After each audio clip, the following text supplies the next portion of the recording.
കാലിക്കറ്റ് സർവകലാശാല വൈസ് ചാൻസലറുടെ ഇരട്ടവേതന വിവാദത്തിൽ കൈപ്പറ്റിയ തുക തിരിച്ചുപിടിക്കണമെന്ന അന്വേഷണ റിപ്പോർട്ട്. കാർഷിക സർവകലാശാല മുൻ ജീവനക്കാരൻ എന്ന നിലയിൽ കൈപ്പറ്റിയ വേതനം തിരികെ പിടിക്കണമെന്നാണ് ശുപാർശ. വൈസ് ചാൻസലർക്കെതിരായ മറ്റാരോപണങ്ങൾ പരിശോധിക്കാൻ കൂടുതൽ സമയം വേണമെന്ന് വിഷയം അന്വേഷിച്ച ഉന്നത വിദ്യാഭ്യാസ അഡീഷണൽ സെക്രട്ടറിയുടെ റിപ്പോർട്ടിൽ പറയുന്നു.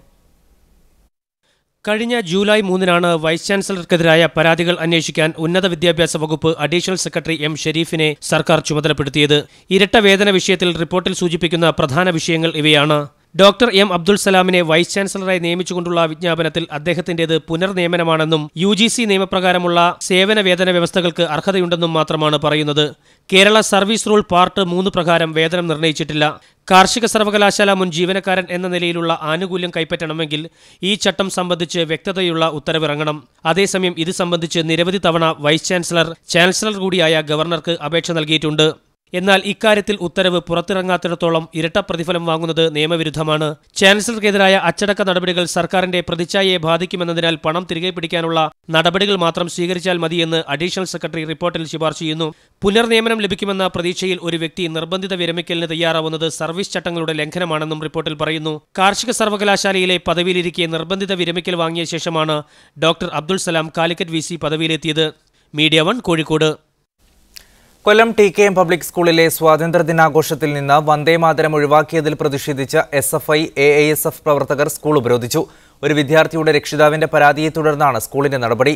എന്നാൽ SDPIയുടെ പ്രതിഷേധത്തെ തുടർന്നാണ് തീരുമാനം എന്നാരോപിച്ചാണ് ഇടത് വിദ്യാർത്ഥി സംഘടനകൾ സമരത്തിനിറങ്ങിയത്. ഇന്നും നാളെയുമായി കൊല്ലം TKM പബ്ലിക് സ്കൂളിലാണ് സ്വാതന്ത്ര്യദിനാഘോഷങ്ങൾ സംഘടിപ്പിക്കാൻ തീരുമാനിച്ചത്. ഇന്ന് നടക്കുന്ന പരിപാടിയിൽ സ്കൂളിലെ മുഴുവൻ കുട്ടികളെയും പങ്കെടുപ്പിച്ച് വന്ദേമാതരത്തിന്റെ ദൃശ്യാവിഷ്കാരം നടത്താൻ തീരുമാനിക്കുകയും പരിശീലനം നടത്തുകയും ചെയ്തിരുന്നു. എന്നാൽ രക്ഷിതാക്കളിൽ ഒരു വിഭാഗത്തിന്റെ എതിർപ്പിനെ തുടർന്ന് വന്ദേമാതരത്തിന്റെ ദൃശ്യാവിഷ്കാരം വേണ്ടെന്ന് വെക്കുകയും ചെയ്തു. SDPIക്കാരുടെ ഭീഷണിയെ തുടർന്നാണ് ദേശീയഗീതം വേണ്ടെന്ന് വെച്ചതെന്നും ഇത് ദേശീയഗീതത്തെ അപമാനിക്കലാണെന്നും ആരോപിച്ചായിരുന്നു ഇടതുപക്ഷ വിദ്യാർത്ഥി സംഘടനകളുടെ പ്രതിഷേധം.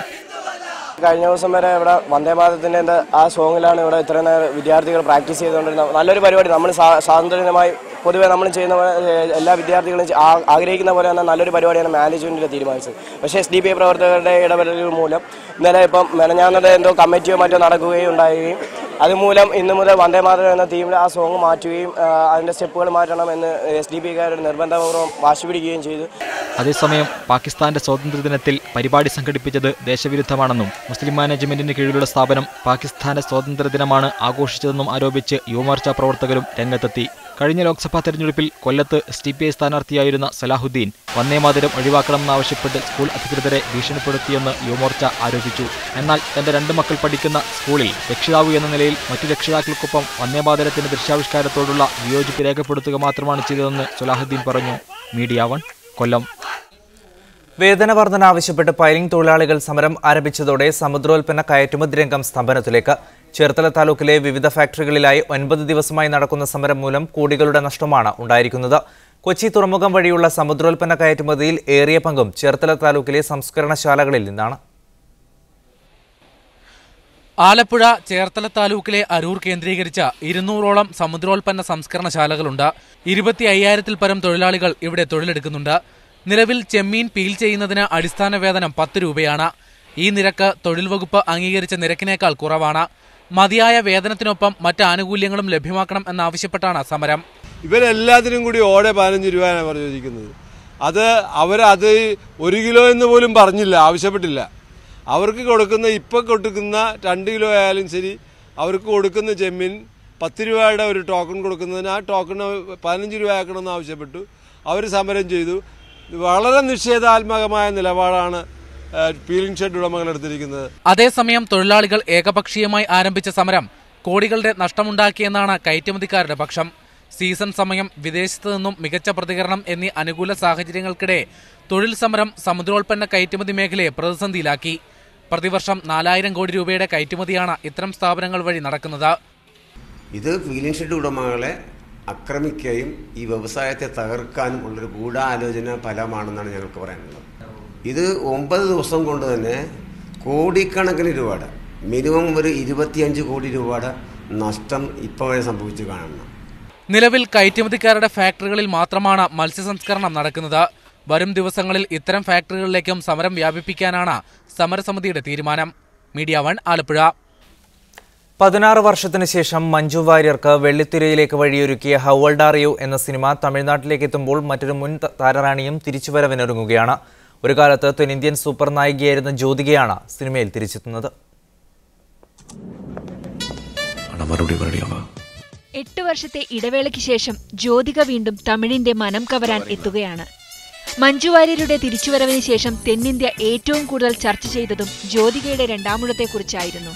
ജ്യോതികയുടെ രണ്ടാമൂഴം മഞ്ജുവിന്റെ മടങ്ങിവരവിന് കളമൊരുക്കിയ ഹൗ ഓൾഡ് ആർ യുവിന്റെ തമിഴ് പതിപ്പിലൂടെയാണെന്നത് കൗതുകകരമായ യാദൃശ്ചികതയാണ്.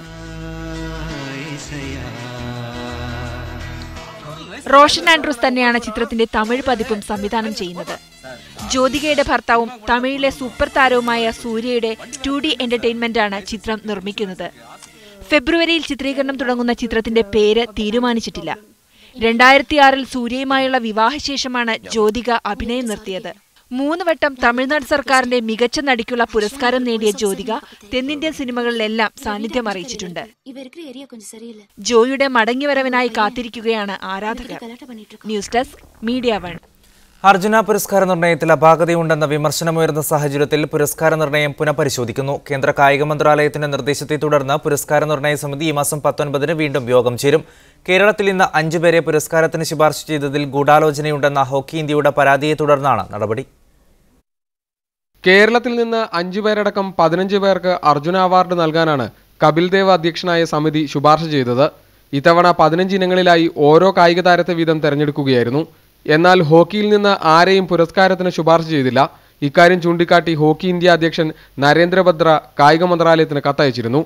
ഒരു സംസ്ഥാനത്ത് നിന്ന് തന്നെ 5 പേർക്ക് പുരസ്കാരം ലഭിച്ചതിൽ അസ്വാഭാവികതയുണ്ടെന്നും ഹോക്കി ഇന്ത്യ ആരോപിച്ചു. ബോക്സിംഗിലെ അവാർഡ് നിർണയവും വിവാദത്തിലാണ്. ബോക്സിംഗ് വിഭാഗത്തിൽ ജയ് ഭഗവാനെയാണ് സമിതി ശുപാർശ ചെയ്തത്. ഈ വിഭാഗത്തിൽ പ്രകടനത്തിന്റെ അടിസ്ഥാനത്തിൽ ഏറ്റവും അധികം പോയിന്റ് ലഭിച്ച മനോജ് കുമാറിനെ ഉത്തേജക മരുന്ന് ഉപയോഗിച്ചു എന്ന കാരണത്താൽ ഒഴിവാക്കിയിരുന്നു. എന്നാൽ ഉത്തേജക മരുന്ന് ഉപയോഗിച്ചത് മറ്റൊരു മനോജ് കുമാറാണെന്ന് പിന്നീട് കണ്ടെത്തി. അവാർഡിന് അർഹതയുണ്ടെന്ന അവകാശവാദവുമായി മറ്റൊരു ബോക്സറായ പരഞ്ജിത്ത് സമോട്ടയും രംഗത്തെത്തി. ഇതോടെയാണ് വീണ്ടും യോഗം ചേർന്ന് ശുപാർശകൾ പുനഃപരിശോധിക്കാൻ കേന്ദ്ര കായിക മന്ത്രാലയം അവാർഡ് നിർണയ സമിതിയോട് ആവശ്യപ്പെട്ടത്. മീഡിയ 1 ഡൽഹി. ഉറുഗ്വേ ഫുട്ബോൾ താരം ലൂയിസ് സുവാരസിന്റെ അപ്പീൽ തള്ളി. ലോകകപ്പ് മത്സരത്തിനിടെ ഇറ്റാലിയൻ താരം ചെല്ലിനിയെ കടിച്ചതിനാണ് അന്താരാഷ്ട്ര മത്സരങ്ങളിൽ നിന്ന് ഫിഫ വിലക്കേർപ്പെടുത്തിയത്. സ്പോർട്സ് ആർബിട്രേഷൻ കോടതിയാണ് സുവാരസിന്റെ അപ്പീൽ തള്ളിയത്. ഇതോടെ 4 മാസത്തെ വിലക്ക് തുടരും. എന്നാൽ ബാഴ്സലോണ ടീമിനൊപ്പം പരിശീലനത്തിനിറങ്ങുന്നതിന് വിലക്കില്ല. ഇനി പ്രധാന വാർത്തകൾ ഒരിക്കൽ കൂടി. ഇറാഖിൽ ഐക്യരാഷ്ട്രസഭ അടിയന്തരാവസ്ഥ പ്രഖ്യാപിച്ചു. രാജ്യത്തെങ്ങും പോരാട്ടം രൂക്ഷം. 4 കുട്ടികളടക്കം 15 പേർ ഇന്ന് കൊല്ലപ്പെട്ടു. സിൻജാറിൽ കുടുങ്ങിയ യസീദികൾക്ക് UN സഹായം. ഒമാനിൽ തൊഴിൽ നിയമം ലംഘിച്ചതിന് 6 മാസത്തിനിടെ പിടിയിലായത് 13,000 പ്രവാസികൾ. കൂടുതൽ പേർ അറസ്റ്റിലായത് മസ്കത്തിൽ നിന്ന്. സൗദിയിൽ തൊഴിൽ മേഖലയിൽ അനുവദിച്ച ഇളവ് ഗുണകരമായില്ലെന്ന് വിലയിരുത്തൽ. ഷാർജയിലെ സ്കൂളുകളിൽ 5% ട്യൂഷൻ ഫീസ് വർദ്ധിപ്പിക്കാമെന്ന് വിദ്യാഭ്യാസ വകുപ്പ്. സ്വകാര്യ മേഖലയിലെ 64% സ്കൂളുകളിലും ഫീസ് വർദ്ധിപ്പിച്ചേക്കും. പട്ടികയിൽ ഇന്ത്യൻ സ്കൂളുകളുമുണ്ടെന്ന് സൂചന. മദ്യനയത്തിൽ VM സുധീരനും മന്ത്രി K ബാബുവും നേർക്കുനേർ. KPCC പ്രസിഡന്റ് പറയുന്നത് കോടതിയിൽ പറയാനാവില്ലെന്ന് K ബാബു. പ്രസിഡന്റിന്റെ അഭിപ്രായം വ്യക്തിയുടേതല്ലെന്നും KPCCയുടേതും ജനങ്ങളുടേതുമാണെന്നും സുധീരന്റെ മറുപടി. കോടതി വിധി ചോദിച്ചു വാങ്ങാൻ ഉദ്യോഗസ്ഥർ ശ്രമിക്കുന്നുവെന്നും സുധീരൻ. മതേതരത്വത്തിനെതിരായ വെല്ലുവിളികളെ ശക്തമായി നേരിടണമെന്ന് രാഷ്ട്രപതി. അക്രമവും അസഹിഷ്ണുതയും ജനാധിപത്യം നേരിടുന്ന ഭീഷണി. വ്യക്തികളെക്കാളും പാർട്ടികളെക്കാളും മുൻതൂക്കം രാജ്യത്തിന് നൽകണമെന്നും പ്രണബ് മുഖർജി. 68ാം സ്വാതന്ത്ര്യദിനാഘോഷത്തിന് രാജ്യമൊരുങ്ങി. പ്രവാസലോകവും ആഘോഷത്തിൽ. ഇതോടെ ഇന്നത്തെ ന്യൂസ് 1 മിഡിൽ ഈസ്റ്റ് ഇവിടെ പൂർണ്ണമാകുന്നു. ശുഭരാത്രി.